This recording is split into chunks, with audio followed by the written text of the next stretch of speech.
1 अगस्त की पोस्ट में हमने जो आपको 2 खबरें दी थी, एक 4% डीए वृद्धि के बारे में और दूसरी जो सबसे ज़्यादा महत्वपूर्ण और लोगों को अविश्वसनीय सी लगी, खुशी तो हुई लेकिन खबर अविश्वसनीय लगी कि ये फेक न्यूज़ है। तो ये देखिए गूगल का स्क्रीनशॉट। इसमें शनिवार को होने वाले मैच के बारे में है, T20 के 12 अगस्त को।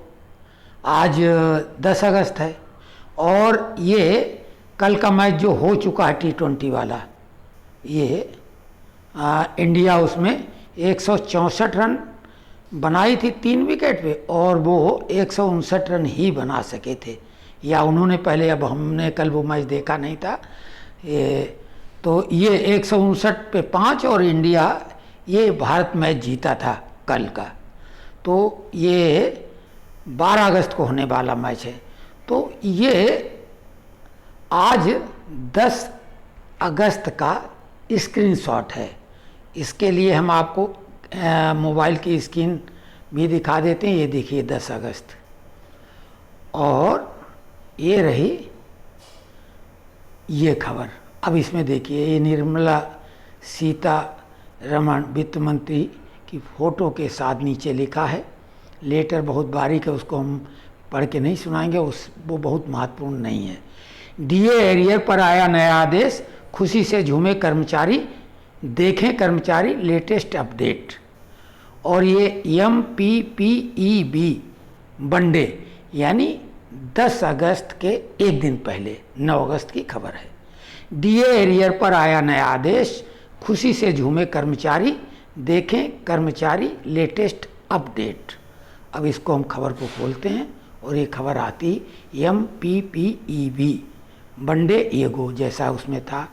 डीए एरियर पर आया नया आदेश, 4% का इजाफा कर सकती है, जो मानसूनी सीजन में किसी बड़े तोहफे से कम नहीं। ये आखिरी लाइन। अब डीए एरियर पर आया आदेश के बाद में इसी में देखिए नीचे, बढ़ती महंगाई में ये महंगाई भत्ता डियरनेस अलाउंस राशि किसी बूस्टर डोज की तरह साबित होगी। ठीक है। इसके अलावा सरकार अटका पड़ा 18 महीने का डीए एरियर भी खाते में डाल सकती है। इन दोनों गिफ्ट की चर्चा तेजी से चल रही है। दूसरी ओर सरकार ने डीए एरियर के बारे में अभी आधिकारिक तौर पर तो ये फैसला नहीं लिया है, लेकिन मीडिया की खबरों में अगस्त का दावा किया जा रहा है। अब हम आगे ये भी बता दें कि अभी हम आगे तो डीए 4% हमने कैसे घोषित किया। कई लोग फ़ोन करके बोल रहे हैं 3% ही होगा, वो हम अभी प्रमाण देंगे, डॉक्यूमेंट्री एविडेंस उसका भी। हमने जो पोस्ट डाली है 4% डीए की वृद्धि जुलाई 2023 से, और 18 महीने डीए एरियर कोरोना काल का जो बकाया है उसके भुगतान बाबत। तो सबसे पहले ये देखिए, जो लोग भ्रम फैला रहे हैं कि 3% की ही घोषणा की जाएगी, तो ये डीए कैलकुलेटर है ऑथेंटिक डीए का।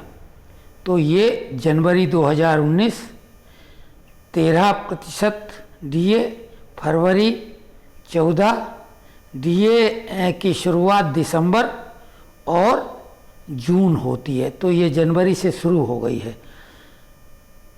अब ये जाके आप देखिए कि जून में 17% डीए हो गया, तो यही जुलाई से घोषित हो जाएगा। यानी 2019 में जुलाई में 17% डीए हो गया था। उसी प्रकार आप देखते जाइए कि ये बढ़ के दिसंबर 2019 में 21% हो गया, और जून 2020 में 24%। फिर इसी प्रकार ये बढ़ते बढ़ते दिसंबर 2020 में 28% हो गया। फिर जून 2021 में 31%, दिसंबर 2021 में 34%, जून 2022 में 38%, दिसंबर 2022 में 42%, जिसकी घोषणा जनवरी में हो चुकी है। और अब जो जुलाई में होनी है वो 46%, जो कि 42% में 4% ही होता है। बाकी आंकड़े अभी आए नहीं। तो ये प्रमाण है डीए कैलकुलेटर का। और तो ये 18 महीने एरियर भुगतान की बात जो हमने कही थी वो पूर्णतया तथ्यों के साथ कही थी और हमारे सूत्र बिल्कुल भरोसेमंद हैं। आगे भी जो हम खबरें देंगे उसका कोई आधार होगा, आप उन पे पूरा भरोसा कर सकते हैं। अब इसके आगे की खबर ये है कि ये तो अब खबरें बाहर निकलने लगी हैं, कई लोग इन खबरों को पकड़ रहे हैं, लेकिन हमारे सूत्र अब ये बता रहे हैं कि फिलहाल इसकी घोषणा अभी नहीं होगी, लेकिन 2024 के चुनाव के पहले इसका भुगतान सरकार कर ही देगी। और ये सरकार इसकी घोषणा अभी करना ही चाहती थी, लेकिन इसके पीछे की वजह सरकार न होकर विपक्षी दल हैं। विपक्षी दलों की ताकत अब केवल और केवल ट्रेड यूनियन, किसान यूनियन और केंद्रीय विश्वविद्यालय यानी सेंट्रल यूनिवर्सिटी जेएनयू सरीखी जो हैं उनकी छात्र यूनियन, यही इनकी ताकत रह गई हैं। तो ये विपक्षी दल चाहते हैं कि सरकार अभी 18 महीने एरियर की घोषणा न करे। अगर कर देगी तो विपक्षी दलों को इसका श्रेय बिल्कुल ही नहीं मिलेगा। वो चाहते हैं कि वो धरना प्रदर्शन आंदोलन करें, लाल झंडा लाल सलाम, इंटक अपना झंडा लेके धरना प्रदर्शन और मांग सप्ताह, अनशन ये सब करा के जब सरकार घोषणा करेगी तो सरकार से ज़्यादा ये विपक्षी दल इसका श्रेय लेना चाहेंगे।